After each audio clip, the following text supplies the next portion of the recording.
Bang, bang, bang. This is rude. Oh my god, my fucking mouth cross up overhead.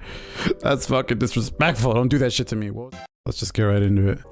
So this time, we're going to send the year off right with a deep dive into some of our core systems. Hi, tell me, Tom. Here's a quick update on Alawi. We revealed Alawi in our update last August. Alawi. Back then, Alawi was in the initial DNA phase of development. She's kind of bae. Designers, narrative writers, and artists explore concepts for the characters. Look at this art. Rito's budget, Riot's budget, no bounds. Over the past few months, the team has taken Alawi from concept to an early playable form. Ooh! Alawi is now live in our internal playtests. Oh, I saw tech. Oh, I saw tech there. I saw tech there. Hold up. Alawi is now live in our internal. Okay, so we have techs. Concept. You can air tech. Playable form. So no hard or soft knockdown. You can tech if the combo drops. All right, DBZ. I wonder if you can tech different directions. Early draft of our model and kit. What you're seeing here is about like a neutral tech complete. Right now the team. Shut the fuck up. What up, Mike? What you're seeing here is about 30% complete. The fuck up. Wait, hold up. Model and kit. What you're seeing here is about 30% complete. Oh, they're taking their time. Right now the team is focused on fully realizing their combat fantasy as a big body brawler. And narrowing in on the Project L's gameplay. Just talk to me, dude. Tell me things. Tell me things. We want to create a game where you can have fun right away. Oh my god, that block string went on for a while. Spend mastering it. Damn! Where you can have fun right Anti-air hook. While also rewarding you for the Come here, son. Okay, that's a lot like Potemkin's actually anti-air. Spend mastering it. But you get a combo off of it. That's pretty cool. Making sure our champions have fast, powerful abilities. Ooh, look really supers. sick while doing them and are even more powerful when paired with flexible systems. Very cool. Very pog. Gameplay that has quick, fluid movement at its core is extremely important. Yes, just like Marvel, dude. Tell me more about Marvel. For player expression and mastery through how you move. Player expression. Project L, you can walk, run, dash, chain dash, jump, long jump, and super jump. And on top of that, many champions have their own unique air mobility options. Backdash. Hey, yo, this backdash. And on top of that, many champions have their own some good movement right there. Those are some Guilty Gear dashes. Putting your champ in the right place at the right time is a skill that you can gradually get better at over time. Well, the meaty. Okay, so like, real talk. I think the game looks really, really pretty. I think it's got a nice little like I didn't like the visuals of Skullgirls for a while, but they kind of grew on me. And this feels like a more of an adult Skullgirls, if that makes sense. Yeah, so the sound design here is it's just kind of like okay. It's just kind of okay. It's not really anything crazy. I don't think it really carries the game in a well. But it is very early. But they're focusing from the ground up, I think. All right, they have a great IP. They confirmed that the game would have amazing internet rollback, right? Amazing rollback, like not better than anything the fighting game community has ever seen.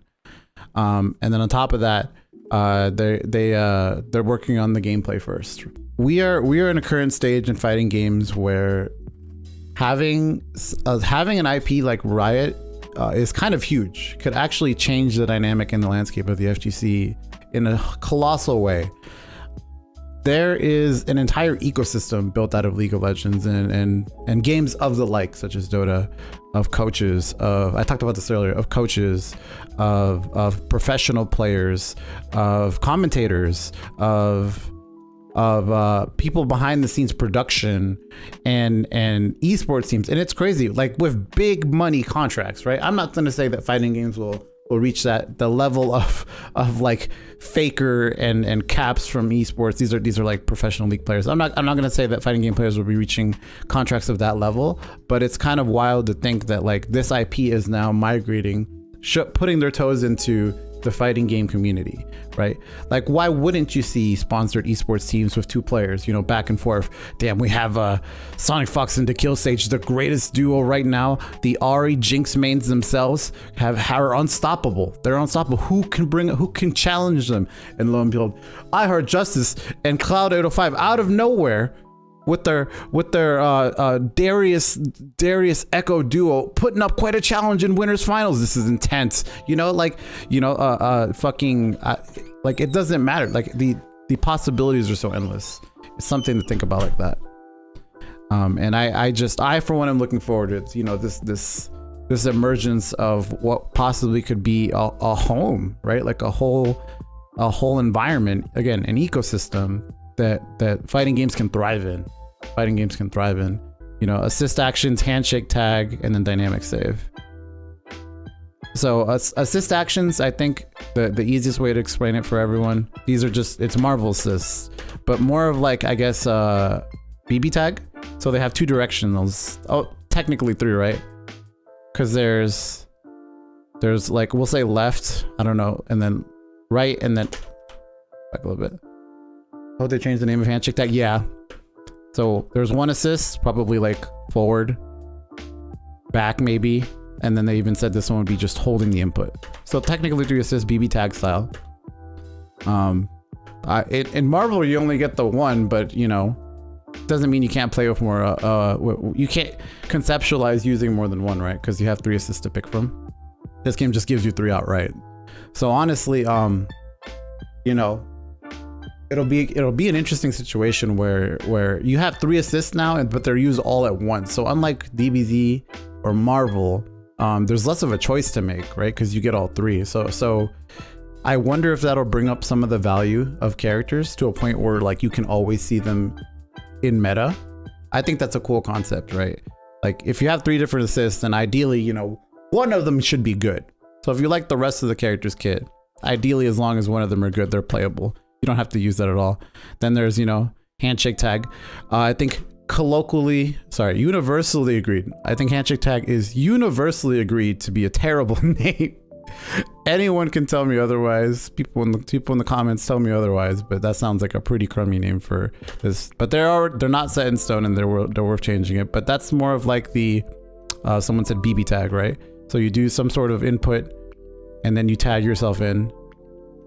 Bang, bang. There you go. Bang. Bang, bang, bang. This is rude. Oh my god, my fucking mouth. Cross up overhead. That's fucking disrespectful. Don't do that shit to me. What was the burst called? Burst also had a pretty whack name. Here it comes. It is called dynamic save. Actually, I take that back. No, Phil, you're a hater. I like dynamic save. I actually like dynamic save. This is because that's kind of what it is. It's pretty dynamic save. Like people in Guilty Gear, they think burst is really, really cool, but I mean, I think dynamic save is pretty tight. That's what it is. It's not like, you know, hero save. They're not all heroes. Sometimes they can be villains. Bang. Bah, bah.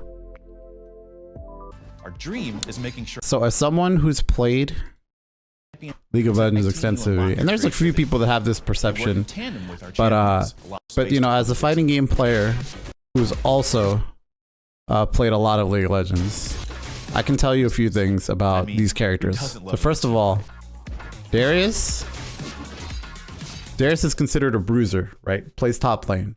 There's 5 lanes in League. There's top lane, there's mid, there's jungle, there's bottom, and then support. Top lane is considered an island, and in the top lane island, you have what are considered tanks or bruisers primarily, outside of like off meta picks usually. Maybe some scaling champs, whatever. Scaling just means you play until late game. But Darius is primarily known as a bruiser, has been most of his life, most of his career from what I understand. And he looks like in game, like how he plays in League. And I think that's so cool. Like that's a very small demographic, I would say, of people that really, really play fighting games, like really understand fighting games, and people that play League. So this is just me noticing, but I can tell everyone with confidence, like Darius looks like he has migrated swimmingly, amazingly right into Project L. That is what he does in game. He swings, he fucking pulls you over, he slashes the fuck out of you, and he looks buff doing it all the time. Bang. Right? Now I have Ahri. Ahri is considered a mid laner typically. In mid lane, right, these are the faker champs. These are the outplay champs, the big heavy movement champs. These are the high skill ceiling champs, right? They don't usually have a lot of health. They usually build into like damage and mobility, and they can control kind of the pace of the game from being able to move very quickly on the map to both sides, and like all sides of the map, top, bot, and support everywhere. So you can kind of see that in Ahri's movements. Ahri, very, very elegant type of champion, has a lot that she can do, and has a lot of big movement. There's like another thing I want to show about her. Yeah, like just everything flows, like she flows. All right, and then we have young Jinxie. Now Jinxie is considered a bottom character, ADC. Don't take that out of context. So for ADCs, they usually are very, very squishy. They're not very they don't build health usually. They need to scale. They play for late game primarily. They need items, so they're always using their range, their superior range, projectiles and stuff like that. And their kit is usually just designed to put out damage, right? It's really interesting to see how they can translate her. And honestly, like so far, she's looking like pretty solid. Looks like a nice zoner. These are some traps that she usually has in her kit that stop people from coming in, but it looks like you can also kick them, which is fucking sick. So like the translation so far have been awesome.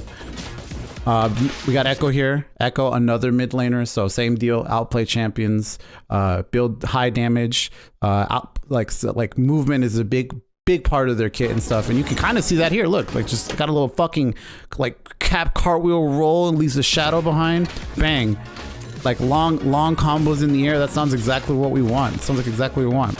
Yeah, the whole mid lane dynamic in a fighting game, pretty showing off pretty well here, right? And then I think there's who do we have left that I didn't talk about? Oh, Alawi. Alawi is usually a top laner as well.